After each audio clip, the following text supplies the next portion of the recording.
14 मार्च 2026 एक ऐसा यह संयोग योग बन रहा है जिस दिन एक दूसरे के विचारों से बिल्कुल विपरीत विचार रखने वाले पिता और पुत्र एक साथ मीन राशि में एकत्रित हो रहे हैं। मैं बात कर रहा हूं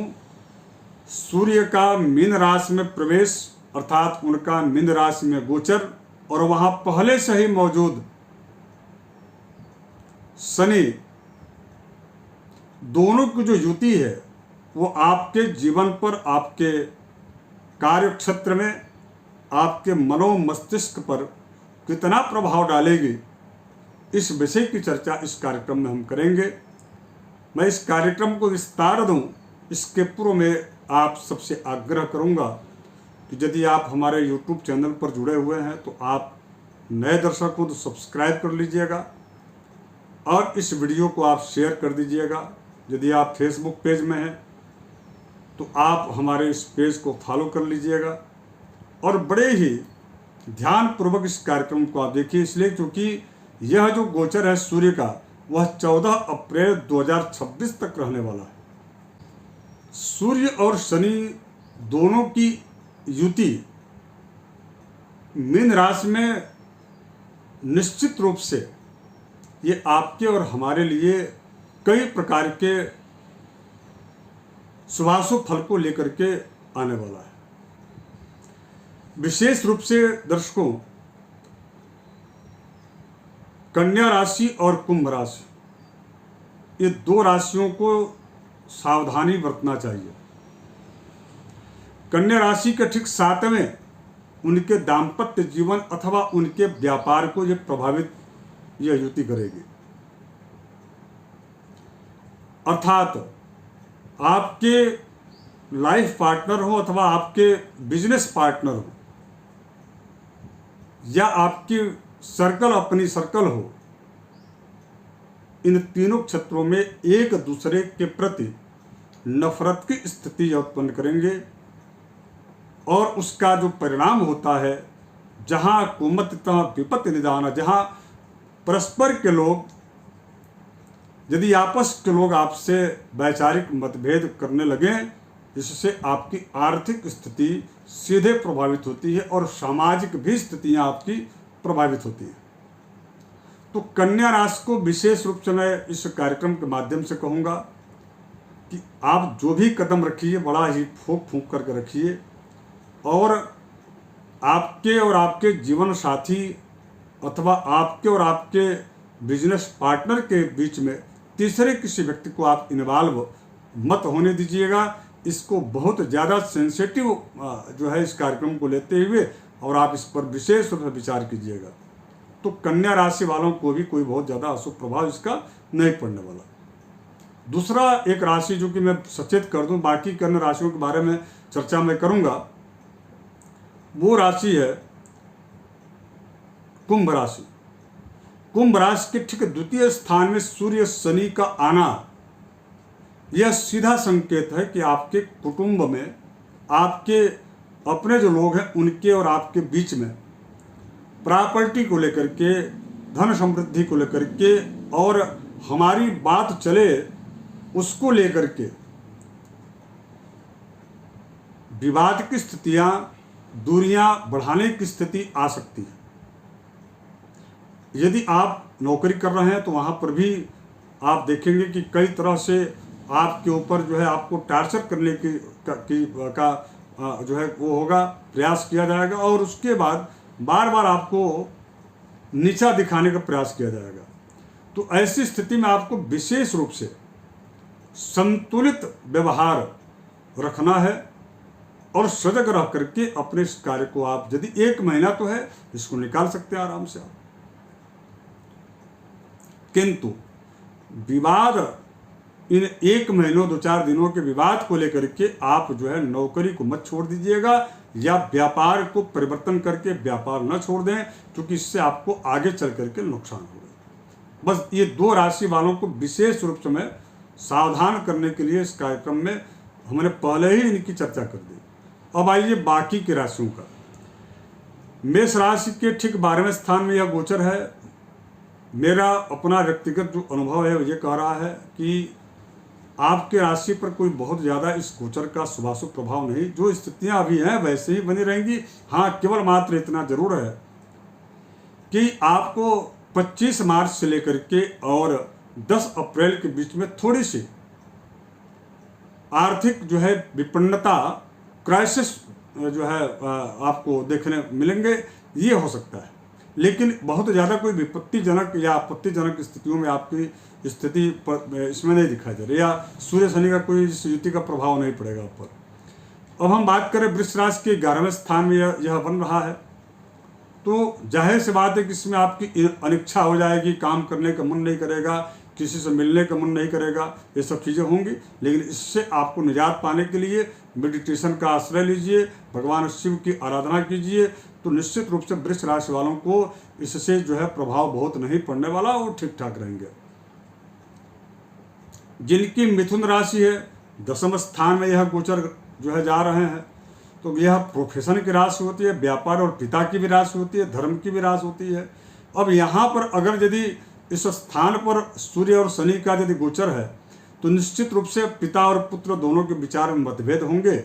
और उसको लेकर के आपके जो है तीसरे किसी व्यक्ति को, जो आप दोनों के बीच में होगा, उसको धन का लाभ होगा अथवा उसको अवसर मिल जाएगा।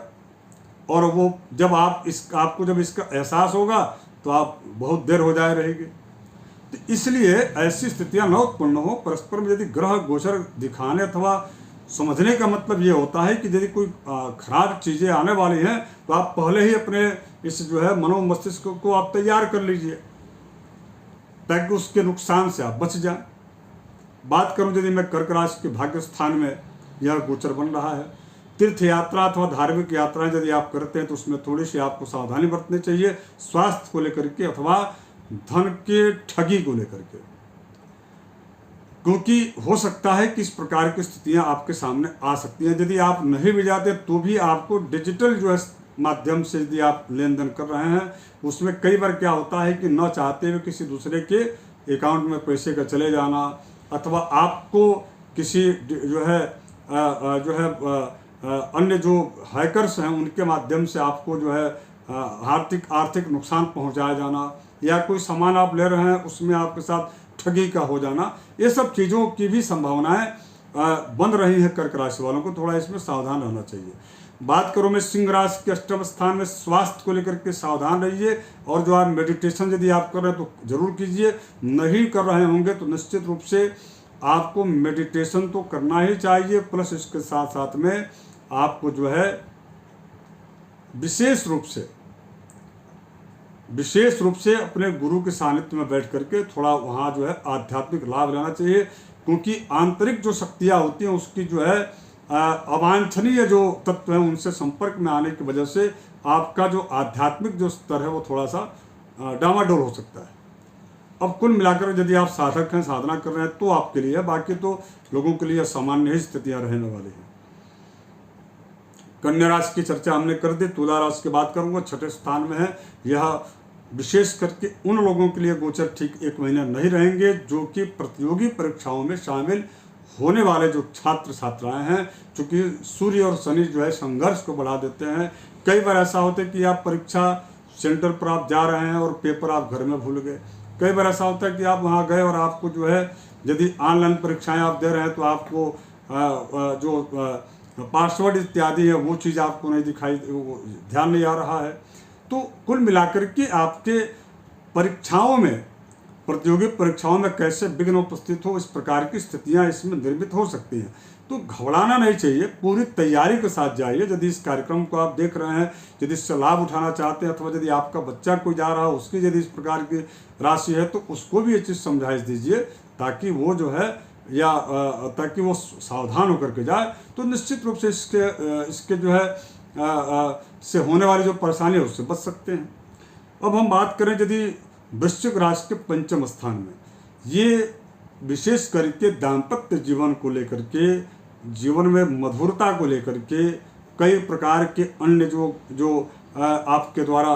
कार्य जो संचालित किए जाते हैं, जिसका आप नेतृत्व करते हैं, उसको लेकर के थोड़ा सा समय बहुत अच्छा आपके लिए नहीं रहेगा वृश्चिक राशि वालों के लिए। हाँ, इतना जरूर है कि ये बहुत लंबे समय तक नहीं, लेकिन जो है फर्स्ट वीक में अप्रैल के थोड़ी सी आपको एक हफ्ते सावधान रहना चाहिए। बाकी पूरे जो समय है उसमें सामान्य ही स्थितियां देखने को मिलेंगे। धनुराशि के चौथे स्थान में है माता और मित्र दोनों के स्वास्थ्य को लेकर के, और उनसे यदि आपका अत्यधिक मित्रों से अत्यधिक संबंध है, माँ का तो आपको इलाज कराना ही चाहिए, करते ही होंगे, लेकिन जो मित्र हैं उनसे भी आपको ज़्यादा लगाव है, तो उनकी भी कई सारी लायबिलिटी आपको झेलनी अथवा देखनी पड़ सकती है, अथवा उसका निर्वाह करने का अवसर आपको मिल सकता है। ईश्वर ना करे किसी को स्वास्थ्यगत परेशानियां हो, लेकिन इस प्रकार की स्थिति ऐसी बन रही है धनु राशि वालों के लिए।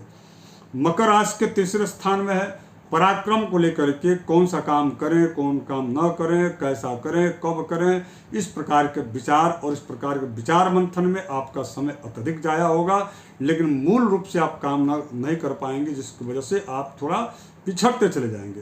तो इस पर आपको ध्यान रखना चाहिए कि कोई एक उद्देश्य लेकर के आगे बढ़ेंगे तो निश्चित रूप से मकर राशि वालों के लिए बड़ा ही अनुकूलताप्रद होगा। मीन राशि पर तो गोचर चल ही रहा है, और इसके पहले हमने कुंभ राशि की चर्चा कर ही दी है। तो मीन राशि की जो बात है वह मीन राशि के लिए गोचर, और मकर राशि के लिए तो हमने बता दिया। मीन राशि के लिए भी समान रूप से ही रहने वाला है, क्योंकि वहां पर इसलिए संबंध रहेगा क्योंकि शनि पुत्र हैं, तो पुत्र का पिता के विचारों से मतभेद है, किंतु पिता का अपने पुत्र से कोई मतभेद नहीं है। पिता का केवल मात्र एक लक्ष्य होता है कि वह अपने पुत्र को डांट करके, डपट करके और अच्छे मार्ग पर ले जाए। इसलिए यदि उनका पुत्र नहीं भी बात मानता है तो भी वो यह सतत प्रयास करते हैं और आजीवन प्रयास करते हैं, इसीलिए उनको पिता कहा जाता है। इसलिए मीन राशि वालों को यहाँ पर जो है कोई परेशानी नहीं हो रही है, क्योंकि यहाँ का जो इस राशि या जो राशि है इस पर शुक्र का आधिपत्य होता है। शुक्र अपना या अपनी उच्च राशि मानते हैं, इसलिए यहाँ पर कोई वैभव, धन, ऐश्वर्य अथवा व्यापार, नौकरी के क्षेत्र में कोई परेशानी आपको नहीं होने वाली।